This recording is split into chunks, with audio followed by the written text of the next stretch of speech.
მაშასე გამოშვებას დღის მთავარი თემით ვიწყებთ რა ვითარება ამ დროისათვის მუხროვანში სამხედრო ბაზაზე ამ წუთებში კრიმინალისტები მუშაობენ იქ სადაც უკვე სიმშვიდეა.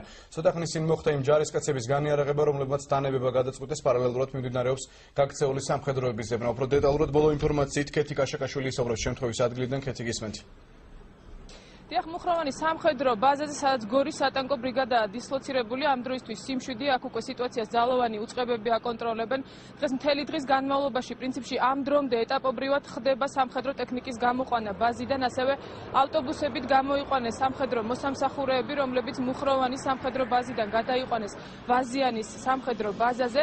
მას შემდეგ, რაც მუხროვანში საქართველოს პრეზიდენტი და ძალოვანი უწყებების მინისტრები იმყოფებოდნენ, ჯარისკაცების უმრავლესობამ იარაღი ჩააბარა, თუმცა ნაწილმა გაქცევა მოახერხა. ამ დროისთვის დაკავებულია პოლკოვნიკი გორგაშვილი. რაც შეეხება გაქცეულებს, გაქცევა მოახერხა 11-მა მაღალჩინოსანმა სამხედრო მოსამსახურემ, მათგან 5 სამართალდამცველებმა დააკავეს მალევე, დანარჩენ 6 კი ამ დრომდე ეძებენ. ვრცელდება ინფორმაცია, რომ მათ თავი შეაფარეს მუხროვანის მიმდებარე ტერიტორიას. და როგორც უკვე აღნიშნეთ, ამ დრომდე კრიმინალისტები მუხროვანის სამხედრო ბაზაზე მუშაობას აგრძელებენ.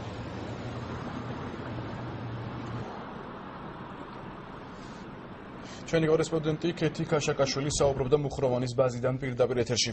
შინაგან საქმეთა სამინისტრომ ცოტა ხნის წინ გაავრცელა გორის სატანკო ბრიგადის მეთაურის მამუკა გორგიაშვილის აღიარებითი ჩვენება. გორგიაშვილი ოპერატიულ მასალაში ახსენებს ორთაჭალის რეინჯერთა ბატალიონის მეთაურს მაიორ ლევან ამირიძეს. გორგიაშვილის თქმით, ამირიძესთან საუბრის შემდეგ მათ ერთობლივად მიიღეს ბატალიონის განგაშის რეჟიმზე გადაყვანის გადაწყვეტილება.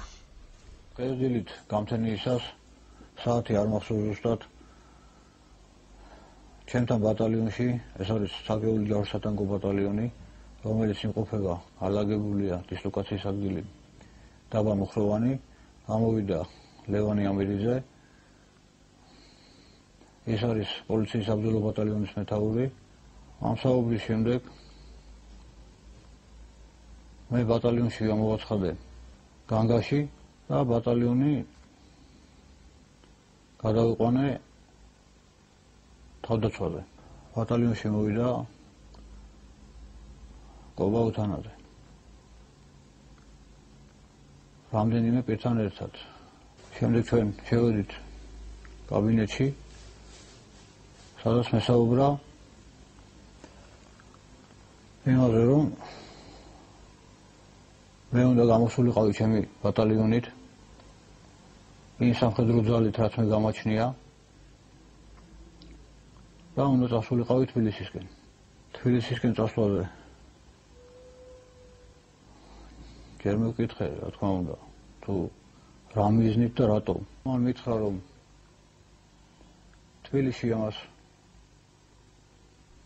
ხალხი ელოდება საბრძოლო ტექნიკის გამოჩენას, ელოდება აგრეთვე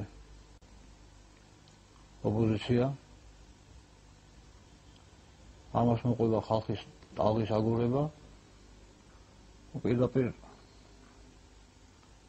არ შემოუთავაზებია, მაგრამ პირდაპირ მითხრა ესეთი რაღაც, რომ იყო დიდ თანხაზე საუბარი, რომ მე ამ თანხას ამის შესრულების შემდეგ მივიღებ. განახორციელებელი ამბოხი და დაკავებული სამხედროები, როგორ იგეგმებოდა ნატოს სწავლების შაშლა და ფართო მასშტაბიანი აჯანყება მუხროვანის ბაზიდან. გეგმა, რომელიც ხელისუფლების წარმომადგენელთა ლიკვიდაციას, სახელმწიფო დაწესებულებების აფეთქებას და ნატოს ცნების შაშლას ითვალისწინებდა რუსეთთან იყო შეთანხმებული. რა თანხა უნდა მიიღოთ ორგანიზატორებს ამბოხების სანაცვლოდ, როგორ მოხერხდა აჯანყების აღკვეთა და ვინ აღმოჩნდა გისოსებს მიღმა. ლევან ტაბიძის სიუჟეტში ნახეთ. სამხედრო ბუნტი მუხროვანის სამხედრო ბაზაზე ნატოს ცნებამდე ერთი დღით ადრე დაიწყო.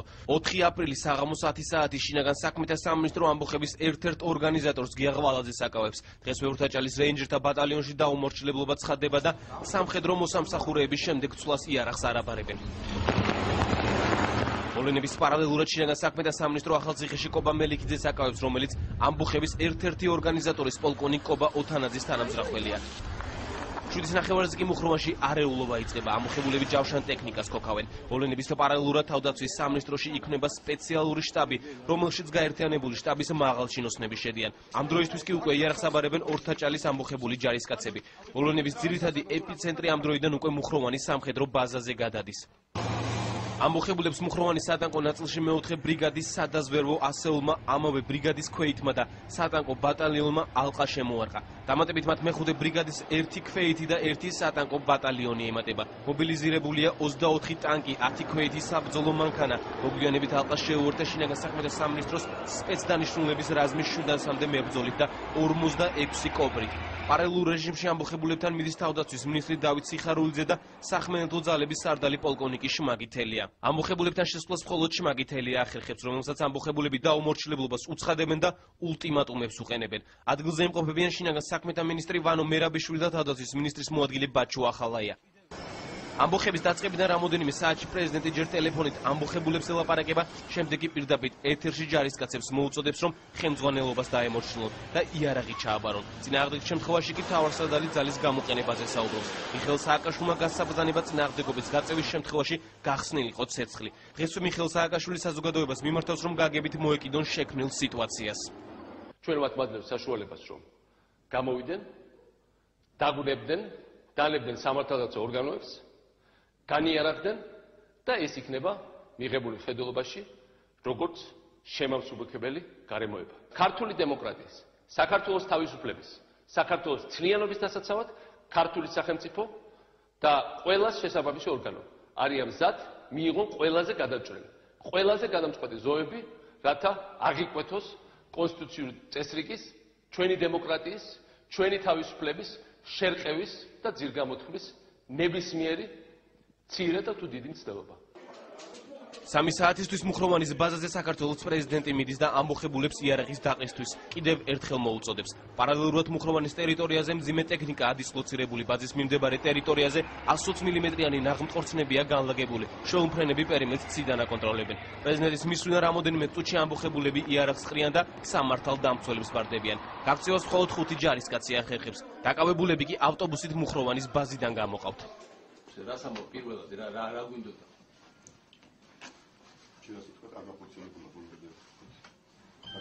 იმიტომ მე რო ველაპარაკე, ამან ვერაფერი ვერ გამაგებია, რაღაც მოზვერივით ბლუხუნებდა რაღაცას. და სინამდვილე ის იყო, რომ როგორც მივხვდი, რომ უნდა დროის მოგება რაღაცის მოდიში. და მე ვუთხარ, რომ 1 საათს ვადრე ზუსტად. და მე ჩვენი ოპერატიული მასშტაბიდან რომელიც ის გამოვაქვეყნეთ, ნათლად ჩანს ყვალი ამ ადამიანების უფრო ზემოაღმავალი გეგმები, როგორც არის რუსების მოწვევა თუ სხვა. და ჩვენ კიდე გამოვაქვეყნეთ სხვა მასალებს, როგორც ჩვენ ვთქვით. ამავდროულად მინდა გითხრათ, რომ დაკავებულია ამჯერად მიმდინარეობს რამოდენიმე ადამიანის დაკავება, რომლებიც პირდაპირ შემჩნეული არიან რუსეთთან კავშირზე, მათ შორის დაკავებული არის გენერალ კობალაძე და სხვა პირების მიმართ მიმდინარეობს. გენერალი კობალაძე მისახედი იყო ბევრად უფრო ადრე.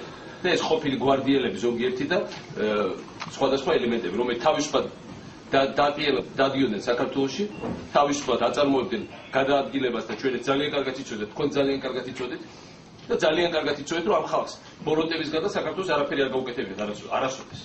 და ესენი არიან ჩამოყალიბებული თავის მენტალიტეტით, აქვს აბსოლუტური კრიმინალური გადახდა. ეს ყველა ვიცოდით და კობალაძეს არ უნდა ებოგიდა თავისუფლად საქართველოში ამდენი ხანი, ოთანაძე არ უნდა ყოფილიყო თავისუფლად, ცხრიალაშვილი არ უნდა ყოფილიყო თავისუფლად, არ უნდა ჩამოსულიყო, არ უნდა გასულიყო, კიტოვარის ბრაშკას არ უნდა ელო თავისუფლად თბილისში. ყველა მართლა ლიბერალიზმმა მიიღო უკვე საშიში ხასიათი. არსებობს მოთმენა რაღაცა, ამის მოთმენას მე აღარ ვაკეთებ. რომ ეს ხალხი ჩამოყალიბებული კრიმინალებია და ყველამ კარგად ვიცით. თავისუფლად გადაადგილებიან, დადიან, ვიღაცებს ხვდებიან, რაღაც ქეებს აწყობენ და ჩვენ ყველას გონია რომ ეს სხვადასხვა.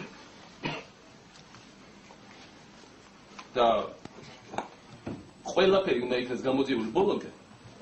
ერთხელ და სამუდამოდ რომ ყველას გაუქმეს ილუზია ახლა და აქედან 50 წელიწადში. რომ საქართველოში როდესმე შესაძლებელია მსგავსი რამე გამოსულიოს. ამათაც ამ დაკავებულებს და მათ თანამძრახველებს და მათ უცხოურს ბოსოსაც. დაკავებულები არიან გორის სატანკო ბრიგადის მეთაური მამუკა გორგიაშვილი და რეინჯერების შტაბის უფროსი მუშკუდიანი. ასევე დაკავებულები არიან ამბოხებაში მონაწილე 100 მეთაურები და 10 მეთაურები, სულ 50 კაცი.